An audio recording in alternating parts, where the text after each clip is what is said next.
Hi, everybody. Welcome to Grab Your Keys. I am so excited today to have a wonderful woman on our call, on our podcast, CJ Stacey. Stasik. I knew I was going to say it wrong. CJ That's all right. Stasik It's new is, to me too. It's new to me too. So is here with us today. Well, congratulations. And she is the CEO of the One SEO digital agency, also the author of She Handles It. So that is fabulous. I'm also an author, so I love talking to different people about how they decided to write their book. So I can't wait to hear about Handles It. So, CJ, why don't you tell us a little bit about what you do and how you help people? yeah, absolutely. So my primary role is the CEO of One SEO, as you mentioned, and we are a full service marketing solutions company. We are tech enabled, so we do utilize AI, and what we provide are very strategic marketing solutions for home services, health and wellness, and professional service clients. And then, as you mentioned, so I am also the author of a blog called She Handles It. Which is really designed to empower women to overcome their obstacles. And I am in the process of writing a book that is about the midlife awakening, which I'm really, really excited about because I do believe every woman in their professional career reaches a point in their life to where what they're doing is just no longer working for them. It starts to feel chaotic and hectic, and you're wondering why you feel lost. And it really is just an awakening. You're done, helping all the people that you needed to help and being the person that everybody around you needed to be. And now you're sitting here and being like, what's left for me? So that's really the premise behind She Handles It. And what is left for me? What do you feel in your business or in professional life your three keys to success really have been? Yeah, absolutely. And the first one is one of the hardest ones, but it really is raising your standards. So it's just realizing that you don't have to say yes to everything. You don't have to do what everybody needs for you. And the second one is lead with energy. So a lot of times we don't realize how our energy that we have impacts the people around us. So as a leader, you need to show up every day with the vibe, the energy, the mindset that you want the people around you to have. And then the third one is to keep evolving. Like we have to be constant learners if we expect to, keep up with the Joneses, keep up with our competitors. So really it's raising your your standards, leading with energy, and then making sure that you continue to evolve. So let me just dive into each one of those a little bit more. So raising your standards, where would someone even start, and how does that standard get raised? Yeah, so the first thing is just, a lot of times, especially when we are very driven individuals, we tend to just say yes to everything, even if it is beneath us. And I hate to say that because it's like, it doesn't sound nice, but if you are literally, typing up, message after message, if you are filtering through spreadsheets, looking for certain data, like it really is a big waste of your time. So raising your standards in the simple sense is delegate to elevate the people around you so that you are focused on what you need to be focused on. Yeah, I love that delegate to elevate.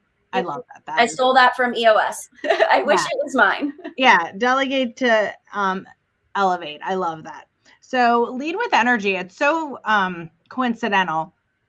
I'm reading Mel Robbins' book, the Let Me. Yep. And it's a great book. And they just got to the part really on friendship and how you to pretty much decide or evolve with regards to friends. And she said that there were three aspects, and one of the aspects was energy.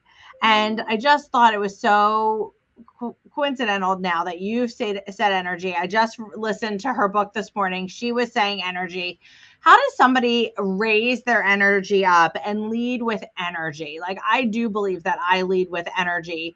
But, you can tell that when somebody's talking on the telephone with you. How does someone know what their energy is and realize when they might have bad energy and make sure that they have a positive energy? Like, how do you feel that is? Yeah. And I think it comes in two pieces, right? So the first thing is mindset. And, that's what I'm all about, especially with She Handles It, is you have to wake up in the morning and you have to decide how you're going to show up, right? You have to decide what you're going to let affect you and what you're not. And if you had a bad night the day before and you carry that in, it just continues to compound. But the second thing is, and Mel Robbins' book is great. I'm actually reading another one right now that's called Primal Leadership. And it's about EI. That's a great one. That's a great one. Emotional intelligence, right? And being able to understand what people around you are going through. And so your negative energy is so far more attractive than that positive energy. So if I'm in a bad mood and I walk into the office in a bad mood, the people around me feel it. They're going to be on edge. They're going to be uncomfortable, and no one is as productive. So I think it is really it's that mindset. It's just understanding that I want to be positive. As a leader, my people need to be able to come to me with a problem, and I'm not the one that's going to be flying off the handle. Oh my God, what are we going to do? Right. Instead, it's like, I need to show them that I'm excited to solve it with them, that I'm looking forward to, us getting it together. So I think it isn't, there's not an easy, simple way to do it other than waking up and deciding I am not going to let the negative things that happen today affect my overall mood and how I show up for the people in my life. Absolutely. And I love that, because for years and years and years, I always said no matter what mood I was in, when I walked into the office, I was in a good mood. Because if I was in a bad mood, I could see the entire office change. And so and I don't want to be around negative people. So I was the one making that happen. So I just was like, every day I walk in, as soon as I walk in, well, no matter what has happened, I'm in a positive place. And then evolve. What do you feel the best way to evolve is to actually learn in any field? For me, it's reading. Like we talked about books, right? And there's multiple ways to consume that content. It doesn't have to be, visual. There's Audible, there's podcasts. But for me, that's kind of how I guide the evolution of myself is, where am I now and where do I want to be?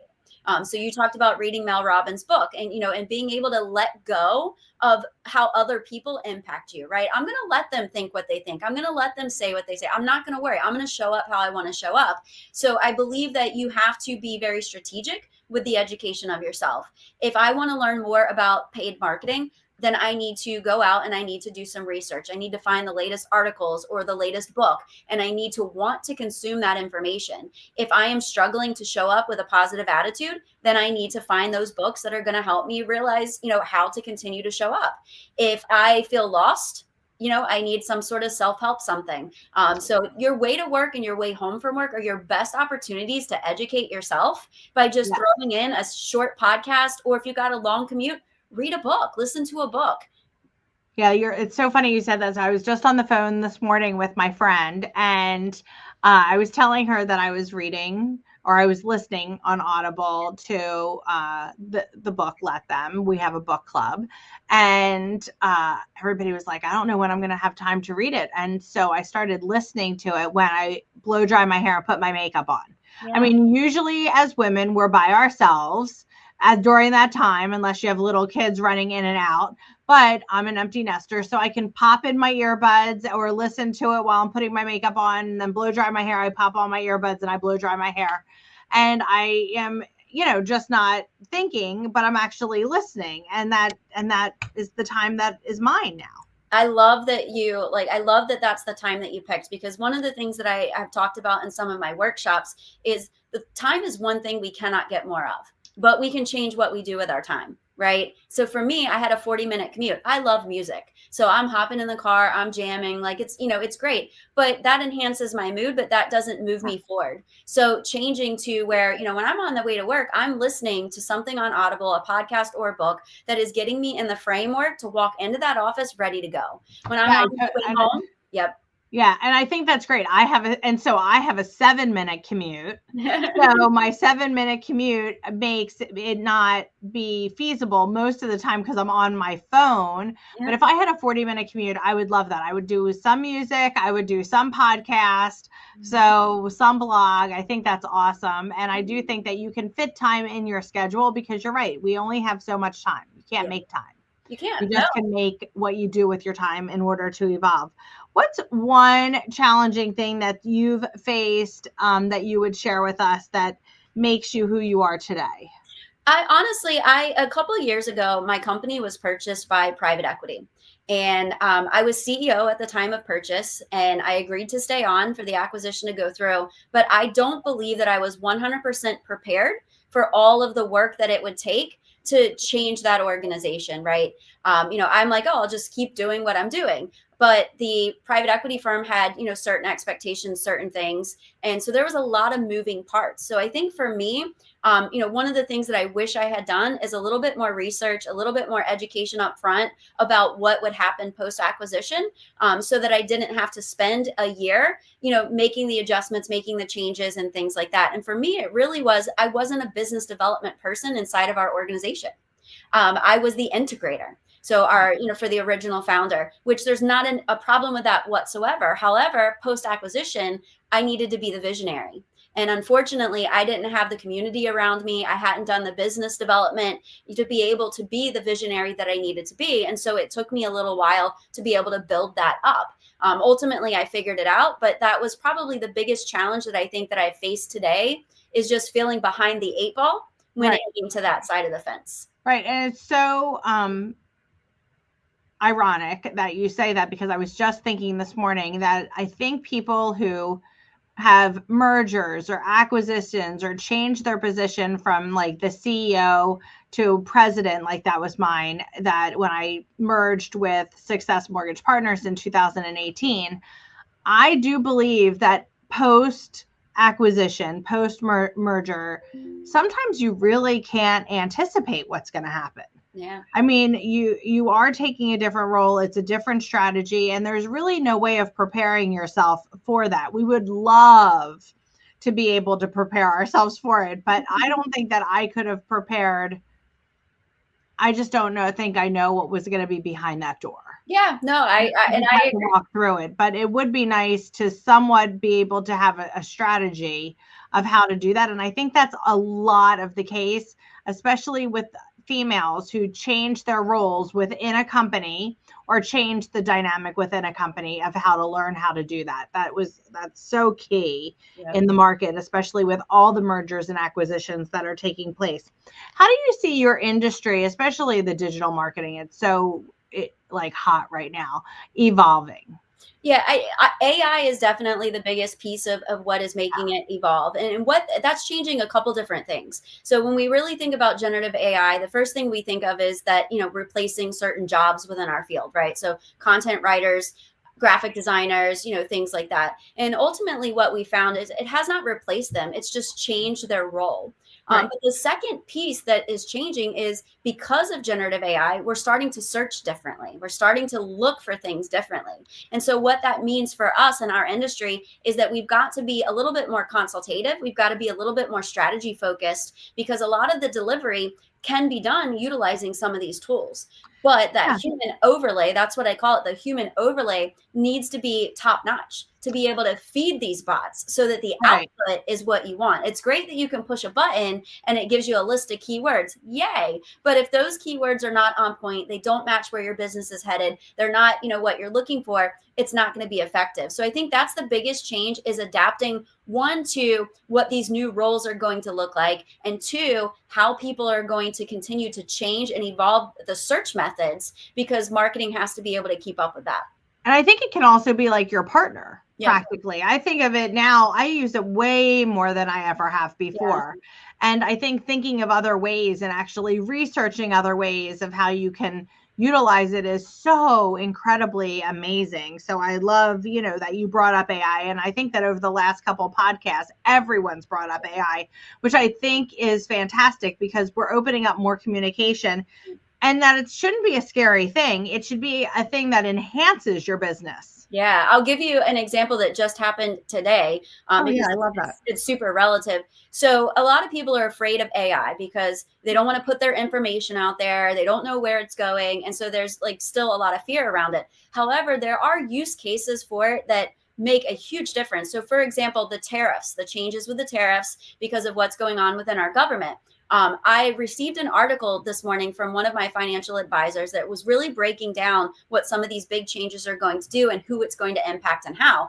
I uploaded it into a generative AI tool, and I asked it to tell me how it would impact One SEO. So what do we need to be aware of? And then I separately asked it to break down the 3 divisions that we serve. So the home services, health and wellness, and professional. That's great. how will it impact? So then I was able to share with my team, hey guys, this is what we need to be aware of for One SEO. Some of our clients are going to have higher costs for their containers, their tools, their this and that. So they, they may have difficulty coming off with certain budgets and things like that. But then on the flip side, I was also able to educate my client success team on, hey, these are some of the obstacles our clients are going to face, and this is how we could potentially help them. So within a couple of clicks of a button and, a 3-paragraph prompt, I was able to get 2 great emails that I was able to send out. That is amazing. Along with that article. So now everybody has that information, and they don't have to digest complex information that is just not easily digestible. And you're finding out what your client needs and giving it to them. So even before they even know they want it. Yep. So that's amazing. What piece of advice do you use all the time? So for me, it is laugh, breathe, and reset. So I think there are so many times throughout the course of the day, and we were talking about positivity and negativity, where something happens and you can feel yourself getting frustrated. You feel your shoulders tense up.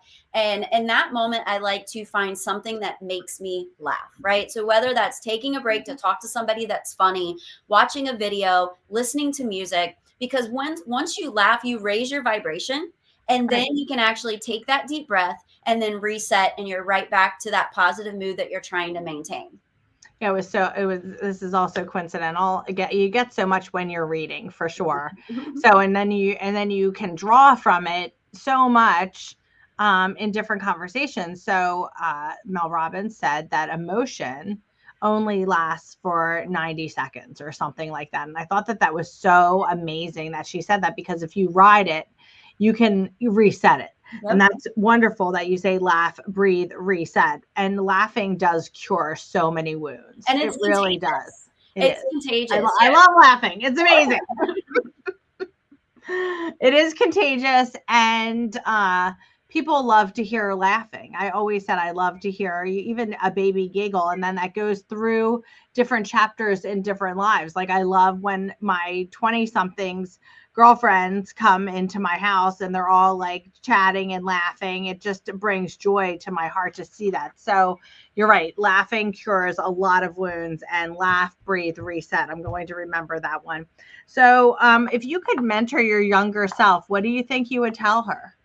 Trust your gut and speak up sooner. Yeah. Like that would be the really biggest thing. No one has it all figured out, right? We're all trying to figure out this thing called life together. It's all our first times, being a human and having a human experience. So I think just being able to speak up sooner and trust your gut are the 2 biggest things that I would give people. Your gut is there for a reason. There's science behind it. There really, truly is science behind it. It's not woo-woo. It's not, fake. Like, you can trust your gut, and it can guide you in the best direction. And I think trusting your gut, and people don't realize that until their later years, until their 20s and their 30s, and teaching people to trust their instincts is so important. Because they are there for a reason. And if you're in control, meaning that you understand what your body's telling you, you can really learn greatly from that. Yeah, absolutely. I love how many coincidences, we kind of have in this conversation, because it is one of the things that they talk about in primal leadership, right? Is the science behind trusting your gut. And so I really think a lot of times we know what we want, we know what we think, and we just don't feel we're in the right room to speak up. So we wait until an opportunity presents itself.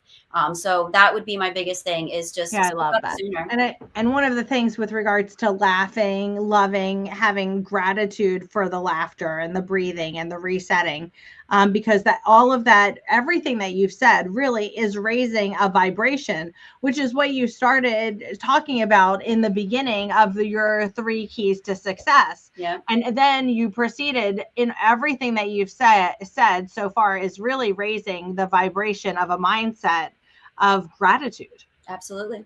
Yeah, for sure. And I love that you're reading that book. I'm going to be my next one. I've read it before and I need to go back to it. And sometimes you do need to reread books, because you're in a different place in your life and you hear and read things differently. And sometimes reading a book is different than hearing the book. And sometimes you're able to understand the information, but you are not physically ready to implement it. Right. So reading it the second time, it resonates completely differently. That happened with me with one of Eckhart Tolle's books, The Power of Now. The first time I read it, I'm like, okay, this, like, I understand it. It's great. I'm going to live in the moment. I'm going to, move past the negativity, but I was not physically ready to implement those tactics. And then the second time I read it, changed my life. And, but it's all about timing. It is all about timing. So what's in the future for CJ? So a couple of different things. So one thing is that One SEO is, we are really taking advantage of the changes that are happening in our industry. And we are developing programs that really align with the clients that we serve, their goals. So instead of just coming in and saying, okay, this is the package that you can do, we align what we do for them with the goals they're trying to achieve. So there's going to be a lot more impact and a lot more growth as we move forward with One SEO. And then the second thing that I'm super excited about is I am working on that book that I told you about, which is ultimately the midlife awakening. So living life on your terms, and really kind of getting into what happens with, when you get to that midlife time period, whether you're an empty nester, you're going through a divorce, something's happening and you just have lost yourself. So I'm building up a community.